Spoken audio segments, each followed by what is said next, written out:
Normie's back to watch more Hunter. This is my Nen weapon. Here's my card. I am so far in the future that we have our Hunter cards on our phones now. Watch Dark Knight over the weekend. Bull crap. That was really, really cool. Watch that over the weekend. Yeah. But yeah, guys, we are back. We're so excited. I'm fucking very excited. Yet again, this was not on the schedule. It was not on the schedule. We just wanted to watch it. Ant babies and blood orgies. Yeah, man. Last episode was dope, guys. We saw like fucking the boys go at it against Ant babies against that weird creature. They're whatever about to the fuck it was. It was like a rabbit / ant, whatever. So, the fuck. And they like kicked its ass. Well, they didn't really kick his No, ass. and then they had to rescue. He had to get rescued by. Colt came and saved him. But that's what I'm saying. I mean, they kicked his fucking ass. But yeah. On. Well, the one thing I wanted to mention was this was like I feel like a very pivotal. I felt like this was a very pivotal point in Hunter x Hunter because Kite literally was like, guys, boys, this is the test right here. Like, you guys, if you want all in, if you want to be a hunter, go against this. This is it. Like, Also, show off your full strength, but this is going to take you where it's going to go. What a badass move by Kite to be like, oh, I could take this dude, but training starts again. Like kind of how Bisky was like, oh, we're going to use the guy to train you guys. I mean, he was like, if you can't take this thing on, then leave because you're going to die. It's a turning point for the show now, bro. Like, It's like, I think in that aspect, he literally meant this is life and death. Yeah. You know what I mean? Was it life X and X death? Yes. One thing before we do the market substitutes. Oh. So, me and I saw our editor, Chelsea, over the weekend, and she was like, she really, unlike us, she said, she like really enjoyed the Green Island arc, and she thinks this arc is really weird. It's creeping her out, and she's like, especially that That's ant why I badge. like it. It's like the ant badge. Yeah. I mean, she's like, why is there so many ant badge to, shots? And she was also like, she's like, I just don't like understand what the fuck is going on right now. I think it's supposed to be creepy, and we're almost getting overwhelmed by the amount of characters because ants can be overwhelming.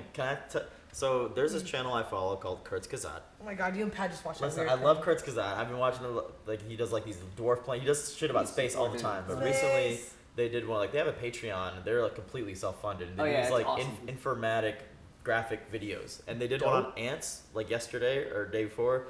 And it was just about how like regular ants, like how well they communicate, how they create these colonies and how army ants like fight each other and how they all rely on this symbiotic teamwork and together they can just and it just kept it just made me think of Hunter. The reason I watched it was because we're in this ant arc and I was like, this is gonna creep me out even more. They're not being symbiotic at all though. They're not, but they were, but now they're like individual. So it's like, what if ants were individuals? This is cool. But I feel like at the end of this arc they are all gonna like combine or swarm. You know what I mean? If they swarm, everyone will be fucked. All right. Interesting. Shout out to Chelsea. Shout out to Chris Kazat also. Yes. Check out that channel.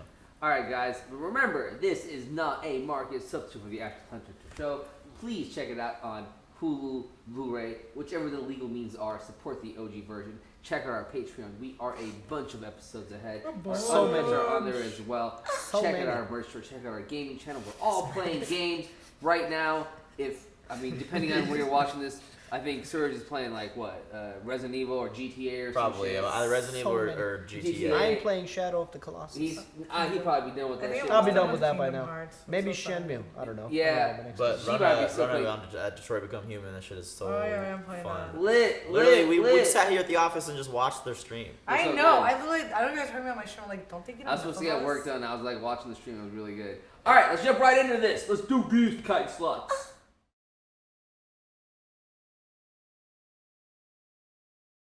Holy effing That was a very fantastic episode. I'm just going to go ahead and say that. That was good television. That was good television right there. I thought it was really, really cool when fucking Killer was like, I haven't turned this on in a while. And he just loses his mind. And he goes buck wild. And you're just like, holy shit. He's just like unlocking some kind of like dark energy. Whatever the fuck evil, dark shit lies inside of that little boy. I didn't expect him to. I expected him to have a little bit of trouble this time because eventually they're gonna have to run into some Chimera ant that's gonna give him some trouble, and I thought they might get a little bit of pushback here, but they really dusted those motherfuckers. I mean, they just came out of Green Island like fighting that big ass battle as well. So yeah, but they dusted them quick. It was especially the Minotaur guy. I didn't expect him to just get headshotted. I'm glad. But yeah, Gon needs to. They need to remember double tap. Yeah. No, but internet ladies here. No, Killa's definitely like he's been trying to like, play everything by the rules and be good and everything. So this was like a permission for him to like fully go, Yeah. break the rules, kill. Oh, and you the got switch. to. Yeah, so the good. switch. Because, like, There's- even he, like, fucking Kite went in there and was like, boys, just, this is it. Go for the kill. Dude, all three of them had super hype fucking moments. yeah. I just want to say that Yunjin or whatever, the guy who decided to be king off on his own and Yeah. be a drug kingpin spot, Yeah.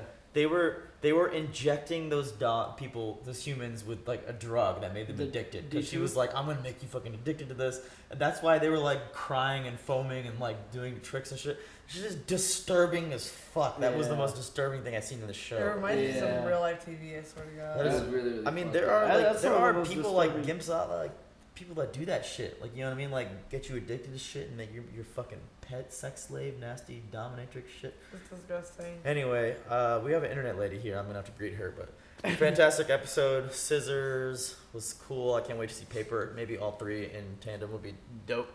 And yeah, awesome. Yeah. Awesome. We'll dive a little bit deeper. So, first off, I just want to say I really love the dynamic of Kite and the boys. Like, it is Kite is a good teacher. You know what I mean? Because, like, all throughout the story, like, Gon and Kilo have had, like, different teachers. I feel like it's been But Biscuit's been cool. Biscuit's been cool. Obviously, it was Wing in the beginning. Biscuit, got him going again. Got him, like, just to really shape and, like, develop their own kind of Nen. And now Kite is just, like, on the battlegrounds. Hey, boys, this is what you got to do. I'm here, watching their backs. I like it. Bisky was a lot of like verbal learning and repetition, like she taught through just like intense practice, whereas Kite is like very few words and he's just like, all right, there it is in front of you, go do it.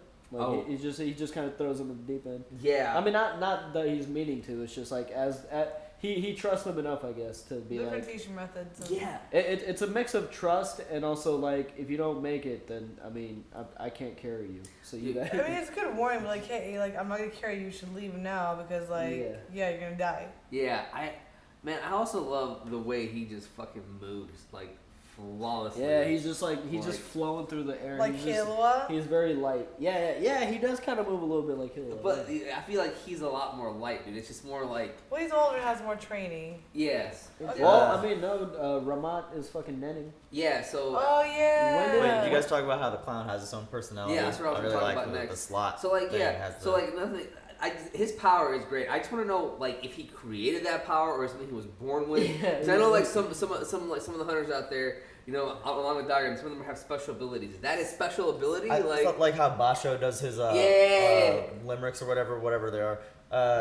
Kurapika set the covenant. I think it's cool that you can like set your own rules to something, so it has to have limitations. Gotcha. Yeah. So I think we should all come up with our own Nen ability with some like actual limitations, Like, like something like gimmicky, like some sort of gimmick. I think I know what you mean. Cause, Yeah, like, yeah, You know what I It mean? might be like a cat that comes out and does things but does not. Not every time does something amazing. man, Kurapika would She have been. feels lazy One sometimes 'cause she's one a out of cat. 10 times destroys. All right, y'all. I'll see you later. The one thing I wanted to say was, like, it kind of sucked. Like, like Kurapika, if he wants to get back into this fight, he's not gonna be able to get back in, bro, because he can't fight any Chimera ants, man. Like, let's change the Why? Covenant to the Chimera ants instead of fucking Phantom Troop. You feel me? Yeah. Kurapika? Yeah, because Kurapika has a covenant I mean, against. like, it's just not to kill her, right? No, his covenant is Any against Phantom Troop living- only. What was? He's Yeah, like only yeah. good against the Phantom Troop, no one else. Yeah, Fighting? he's gonna have Yeah. to. He's gonna I have thought it to. was just kill. He's gonna have to get that shit removed. I'm sorry. Yeah. There's gotta be a way to remove it. Something like that, man. Yeah, So- Kurapika would have been pretty useful here. Yeah, pretty useful. But right now, Kurapika, yeah, maybe we'll see what happens. He can change it all around. Honestly, So- I really feel like they need Hisoka. I feel like they need a lot more people. I feel like they need Yeah, a lot. I of think they need motherfuckers. everybody. I don't think the Everybody. spider Like, troop needs we, to come. we, Yeah. we need the military. We need the Phantom Troop. We need the mafia. We need They need everybody that was They in need Green everybody in Island. the due diligence They to need come all through. We need So- everybody. So Yeah, we need other anime stuff. yeah. So like you were saying earlier, Ramat finally is gaining some Nen, and is become the first fucking ant that's been able to use Nen. Nen is something that's like obviously everybody else has in the whole entire world, and their species finally has grasped it. It's like Nen is They need something to in their world fucking that happens. kill that off and make sure that doesn't spread. And you know That's gonna happen. his name is Ramat because backwards it says Tomar. and Tomar the Rabbit is like a popular like kids show in No, it's Japan. not. Yeah, Nuh-uh. Tomar I'm the looking this up Rabbit, right now. and yeah, it just made all that shit up. Are you serious? Okay, I knew it. I knew Dude, it. you're ridiculous. And with that, we'll see you next week. Bye. Bye. Doesn't it sound real, the Tomar the Rabbit? Yes.